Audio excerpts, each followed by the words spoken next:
महंगे महंगे dry fruit और दूध के बगैर इतना सस्ता ताकतवर नुस्खा आज मैं लेकर हाजिर हो चुकी हूँ अपनी प्यारी प्यारी बहनों के लिए।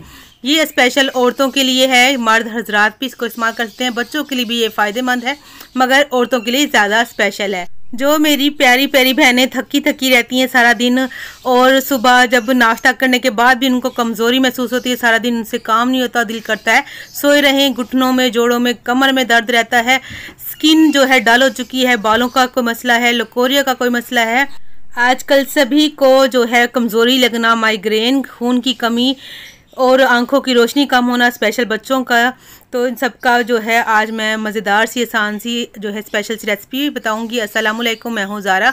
कैसे हैं आप सब? अल्लाह पाक से दुआ, अल्लाह पाक मेरे प्यारे प्यारे व्यूवर्स को हमेशा अपने घरों में हंसता और मुस्कुराता रखे। इस छोटी सी प्यारी सी दुआ के साथ आज की मज़ेदार सी स्पेशल सी रेसिपी स्टार्ट कर लेते हैं। तो यहाँ पर आपने घर का कोई भी जो है कप या कोई प्याली सेट कर लेनी है। यहाँ पर मेरे पास मेजरमेंट वाला कप है, 250 ml का कप है, तो 1 पाव का ये कप है। यहाँ पर आपने साबुत मूंग ले लेने हैं, जिसे हरे मूंग भी कहते हैं।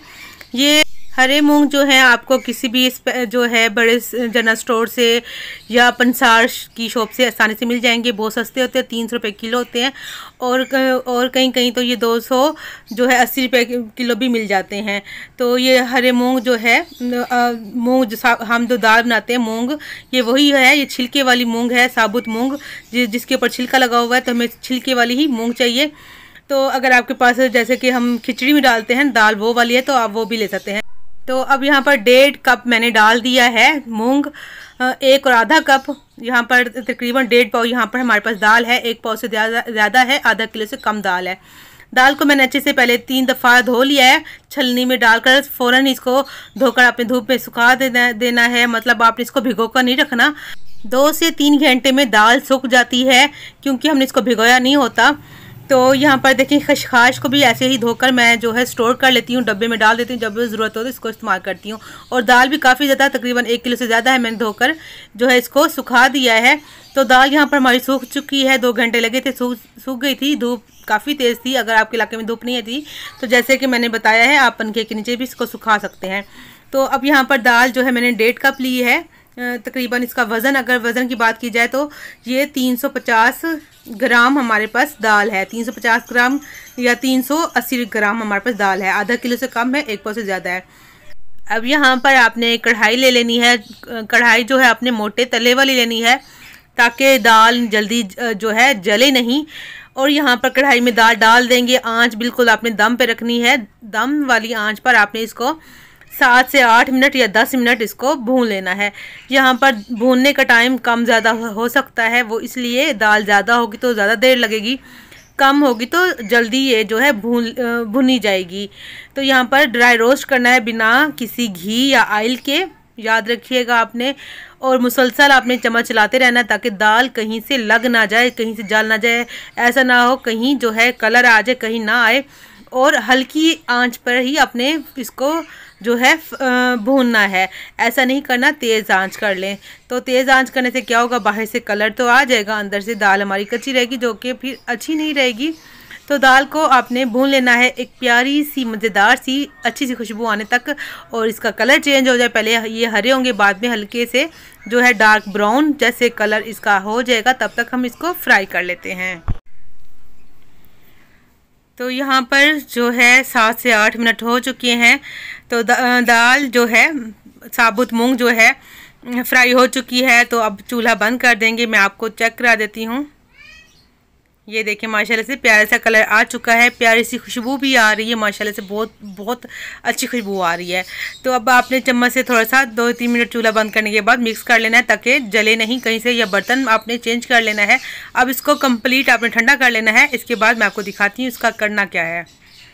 तो दाल यहाँ पर हमारी जो है कंप्लीट अच्छे तरीके से ठंडी हो चुकी है। अब आपने ग्राइंडर जार ले लेना है या मिक्सी का जार, या जिसमें आप जो है अपने मसाले वगैरह पीसते हैं ना, वो आपने ले लेना है। इसमें जितनी इसमें जगह हो आपने इसको डालकर पीस लेना है।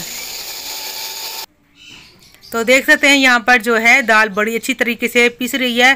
थोड़ा सा रोक के फिर चलाएं, थोड़ा सा रोक के फिर चलाएं, इससे आपकी मशीन पे जो है लोड नहीं पड़ेगा, जिससे कि आपकी मशीन ख़राब नहीं होगी। तो इस तरीके से आपने इसका आटा बना लेना है, या आपके इलाके में अगर पास में चक्की है तो चक्की पे भी आटा पिसवा सकते हैं, या कूंडी डंडे में भी आप इसको पीस सकते हैं, वो जैसे आपको आसानी लगे।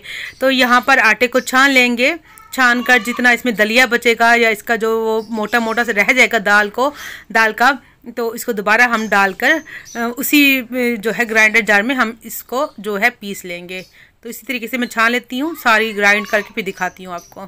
तब तक आपसे एक रिक्वेस्ट है, अगर वीडियो अच्छी लग रही है मेरे प्यारे प्यारे बहन भाइयों को जो न्यू आए हैं उनसे रिक्वेस्ट है, प्लीज़ चैनल को सब्सक्राइब कर दीजिए, साथ में बेल आइकन का बटन होता है उसे प्रेस कीजिएगा ताकि वीडियो सबसे पहले आपको मिल सके। प्यारा सा कमेंट कीजिएगा, फैमिली एंड फ्रेंड के साथ भी वीडियो शेयर कर दीजिएगा सदका जारिया समझ के, ताकि वो भी ये मज़ेदार सी हेल्दी सी रेमेडी बनाए ताकि उनकी भी मुश्किल जो मसले आसान हो सकें, आपको भी सवाब मिलेगा। तो इस तरीके से देखिए जी मैंने सारा छान लिया है, जो इसमें बच गया आखिर में जो इसका दलिया था वो हम वापस इसी ग्राइंडर जार में डालकर, यहाँ पर आधा छोटी प्याली मेरे पास जो है कोकोनट है, नारियल फ्रेश वाला। तो नारियल को मैंने ऐसे मोटा मोटा सा रफली सा कट कर लिया है। तकरीबन ये आधा जो खोपरा होता है ना, वो वाला आधा इसका खोपरा मैंने जो है लिया था, और यहाँ पर इसको भी साथ पीस लिया। देखें जिसका बारीक सा पाउडर बन चुका है, ये भी इसी आटे में शामिल कर देंगे। अब अगर इसमें थोड़ा बहुत मोटा सा रह गया दलिया तो आप डाल दीजिए, आप इसको बना लीजिए, बड़ा मज़े का लगेगा, आप उसको ज़ाया नहीं कीजिएगा, इसका एक एक दाना बड़ा कीमती है। वापस वही कढ़ाई ले लेंगे, आँच यहाँ पर भी आपने हल्की रखनी है। यहाँ पर आधा कप मैंने देसी घी ले लिया है, कोशिश कीजिएगा देसी घी ले लें या मक्खन ले लें, और जो बनास्पति या दूसरा जो ऑयल वगैरह से परहेज़ कीजिए। अगर हेल्दी चीज़ बना रहे हैं थोड़ी सी तो अच्छी चीज़ डालें। ये हल्का सा हमारा गर्म हो चुका था, जो हमने आटा पीस कर रखा था साबुत मूंग का, वो इसमें शामिल कर देंगे। आंच हल्की ही रहेगी, हल्की आंच पर आपने इसको भून लेना है। अगर ज़रूरत महसूस हो तो थोड़ा थोड़ा इसमें जो है आपने घी डालते रहना है। आधा कप घी लिया है, आधे कप से घी कम इस्तेमाल होगा, जितना बच जाएगा वो मैं आपको दिखाऊंगी। तो घी भी इसमें ज़्यादा नहीं लगता, तकरीबन 5-6 या 6-7 चम्मच इसमें इस्तेमाल होते हैं घी के, ज़्यादा नहीं जाता। और हमने इसमें किसी चीनी का या गुड़ का भी इस्तेमाल नहीं करना, हेल्दी चीज़ डालेंगे। मिठास के लिए क्या डालेंगे वो भी आपको साथ साथ दिखाती रहूँगी, और इसके फ़ायदे अगर कुछ ना बता सकूँ वीडियो में, कुछ मुझसे मिस हो जाएंगे तो मैं थंबनेल पर लगा दूँगी, लिख दूँगी, आप जो है देख लीजिएगा। तो यहाँ पर देखें, यहाँ पर 2 चम्मच मेरे यहाँ पर जो है बच चुके हैं, वो मैं रख दूँगी। तो बस इतना ही हमारे पास घी जो है इस्तेमाल हुआ है, आधे कप से कम हमारा घी इस्तेमाल हुआ है। अच्छा जी, ये कौन कौन इस्तेमाल कर सकते हैं? जिनका बीपी बहुत ज़्यादा हाई रहता है, ब्लड प्रेशर बहुत ज़्यादा हाई रहता है, ये उनके लिए फ़ायदेमंद है। वज़न घटाने में भी मदद करता है, कैंसर को कम करता है, लोकोरिया का खात्मा करता है, शुगर को बहुत ज़्यादा कम करता है। जिनकी शुगर बहुत ज़्यादा लो रहती है ये रेसिपी इस्तेमाल ना करें, उनकी शुगर और ज़्यादा लो हो जाएगी। जो जिनकी हाई होती है ना शुगर, सिर्फ वो इस्तेमाल कर सकते हैं। नज़र को तेज़ करती है ये रेसिपी, और जिस्म जोड़ों का दर्द ख़त्म करती है। यहाँ पर अब मैंने 2 चम्मच भर कर जो है सफ़ेद तिल डाल दिए हैं, ससमे सीड्स जिसको बोलते हैं। आपके पास अगर काले वाले तिल हैं तो वो भी डाल सकते हैं, मिक्स सफ़ेद और काले तिल भी डाल सकते हैं, या इसकी जगह पर अगर और ड्राई फ्रूट अगर आप डालना चाहें, जैसे कि फूल मखाने हो गए, या किशमिश, खजूरें, या कोई बादाम वगैरह, काजू, मतलब जो आपके पास हों, अगर आप डालना चाहें तो डाल सकते हैं, बहुत ज़्यादा अच्छा हो जाएगा। माशाल्लाह से बहुत अच्छी खुशबू आने लग गई है इसकी। यहाँ पर भून लिया है मैंने इसको, तकरीबन 6 से 7 मिनट हल्की आंच पर इसको फ्राई कर लिया है। अब फ़ौरन से जो है इसका बर्तन चेंज कर लेंगे, ताकि कढ़ाई में रह के ना ये दोबारा जो है पकता ना रहे साथ साथ, क्योंकि कढ़ाई गर्म होती है। बर्तन चेंज कर लिया मैंने, इसको छोड़ देंगे हल्का सा ठंडा हो जाए। इसके लिए मीठा तैयार कर लेते हैं। यहाँ पर 1 कप मैंने मिश्री ले ली है, देसी मिश्री, जिसे हम धागे वाली मिश्री कहते हैं। आपने धागे वाली मिश्री लेना है, दूसरी मिश्री नहीं लीजिएगा। यहाँ पर 1 कप लिया है, तो यहाँ पर 1 कप सारी नहीं जाएगी, कितनी जाएगी वो साथ साथ बताऊँगी। आपने क्या करना है, यहाँ पर देखें बड़ी बड़ी डलियाँ हैं, इसकी डलियों को आपने तोड़ लेना है, और जो धागे हैं इनके अलहदा कर लेने हैं। धागे जो हैं हाथ से आसानी से जो है टूट जाते हैं, अलहदा हो जाते हैं। देखिए मिश्री अलहदा हो जाती है। धागे निकालने के बाद आपने कोंडी डंडे में डालकर इनको मोटा मोटा कूट लेना है। फिर आपने ग्राइंडर जार में डालकर इसका जो है फाइन पाउडर बना लेना है। ये देखिए इसमें डालकर मैं इसको जो है इसका पाउडर बनाती हूँ, फिर दिखाती हूँ। इसका पाउडर तैयार हो चुका है, देखें बिल्कुल बारीक पीस चुकी है। अगर यहाँ पर आप मिश्री का इस्तेमाल नहीं करना चाहते तो आप जो है गुड़ का इस्तेमाल कर सकते हैं। गुड़ को लेकर ग्राइंड करके या आप इसको कद्दूकश करके भी डाल सकते हैं इस रेसिपी में, या चीनी का भी इस्तेमाल कर सकते हैं। बेस्ट यही है, आप यही इस्तेमाल कीजिए। मिश्री डालिए, चीनी जो है केमिकल है, जहर है। यहाँ पर 4 सब्ज़ इलायची डालकर भी साथ में ग्राइंड कर लूँगी, इसका भी पाउडर बना लूँगी सब्ज़ इलायचियों का। अगर गर्मियाँ हैं तो सब्ज़ इलायची डाल दीजिए, अगर सर्दियाँ हैं तो बेशक ना डालें, खुशबू के लिए डालें तो अच्छा है, और पट्ठों के लिए भी अच्छी होती है सब्ज़ इलायची। तो यहाँ पर देखें जी हमारा मीठा तैयार हो चुका है। अब ये हल्का सा ठंडा हो चुका, कभी भी गर्म है, इतना कि मैं हाथ लगाऊंगी तो मेरे हाथों को अच्छा खासा गर्म लगेगा, मगर बहुत ज़्यादा गर्म नहीं है। अब यहाँ पर जितनी आपको इसमें मिठास चाहिए आप उतना इसमें डाल लीजिए। तो मैंने अभी आधा डाला है, इसको मिक्स करके चख लेती हूँ, अगर मुझे ज़रूरत महसूस होगी तो डालूँगी। अगर शुगर पेशेंट इस्तेमाल कर रहे हैं तो मीठा कम डालें, या आप इसकी जगह पर जहाँ पर मैंने मिश्री डाली है यहाँ पर आप शहद डालकर भी इसको जो है तैयार कर सकते हैं। तो यहाँ पर मैंने चखा है, मुझे कम लग रहा है मीठा, तो मैं क्या करूँगी थोड़ा सा मीठा और डाल दूँगी। तो देखें बाकी बच गया है, तकरीबन पौना कप ही हमारा जो है मिश्री का इस्तेमाल हुआ है। तो यहाँ पर मिक्स कर लूँगी। यहाँ पर अगर आप चाहें तो इसको ऐसे ही पंजीरी की तरह से भी खा सकते हैं, ऐसे स्टोर कर लीजिए, 15 से 20 दिन ख़राब नहीं होंगी। आप फ्रिज में रख दीजिए। सुबह आपने नाश्ते में 1 चम्मच लेना है, और साथ में दूध का कप ले लेना है, अगर है तो दूध ले लीजिए, वरना ऐसे ही खा लीजिए। 1 चम्मच से ज़्यादा नहीं लेना, दिन भर में सिर्फ 1 दफ़ा ही लीजिए, सुबह ले या शाम को। छोटे बच्चों को दे सकते हैं, बुज़ुर्गों को दे सकते हैं, और सब तकरीबन सभी ले सकते हैं। जिनको नहीं लेना तो वो मैंने बता दिया कि अगर जिनकी शुगर बहुत ज़्यादा लो रहती है वो जो है ना लें। अब यहाँ पर आप चाहें तो थाली में भी इसको जमा सकते हैं, बर्फ़ी जमा रही मैं यहाँ पर। और अगर आप चाहें तो किसी जिस तरह जैसे डिश है, ट्रे वगैरह ले सकते हैं।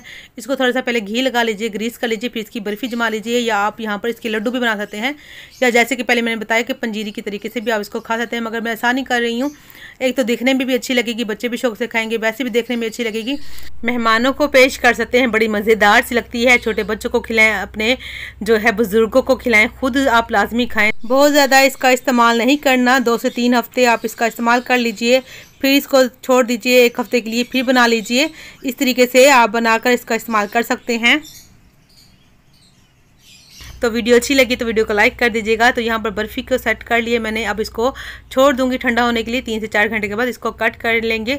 तो जिस शेप में इसको कट करना चाहें, आपकी अपनी चॉइस है। इसको कट करके आपने एक बर्फ़ी सुबह में या शाम में ले लेनी है। जब आपका पेट खाली हो तभी लें, ये सुबह नाश्ते में लें, नाश्ते से पहले लें। ये नहीं करना आपने पेट भर के रोटी खा लेनी है फिर इसको ले लेना है, या तो पहले लें नाश्ते से, या आपने नाश्ते के या खाने के 1 आधे घंटे के बाद लें, तब आपको फ़ायदा पूरा मिलेगा। साथ में दूध का गिलास मिल जाए तो बहुत अच्छा है, नहीं मिले तो कोई बात नहीं, छोटे बच्चों को लाजमी खिलाइएगा, उनके लिए बहुत ज़्यादा हेल्दी है। मिलेंगे नेक्स्ट वीडियो में। अल्लाह हाफिज़।